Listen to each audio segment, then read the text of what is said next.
তাই চাও? না মা, ও দুষ্টু, কিন্তু মহিষাসুরের মতো অতটাও দুষ্টু নয়। ওকে তুমি ছেড়ে দাও মা।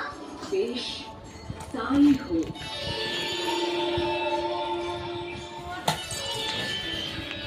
কি রতন, আর কখনো কাউকে এভাবে বিরক্ত করবে? কারো বাড়ি জবরদখল করবে? কখনো না। অন্যের বাড়িতে দূরের কথা, আমি নিজের বাড়িতেই প্রবেশ করবো না মা। আমি সোজা জঙ্গলে চলে যাবো। চলে যাবো মা। ঠিক আছে। থ্যাংক ইউ মা, থ্যাংক ইউ মা।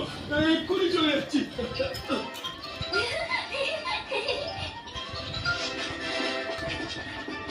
এবার থেকে যখনই কোনো বিপদে পড়বে একদম ভয় পাবে না, আমায় ডাকবে।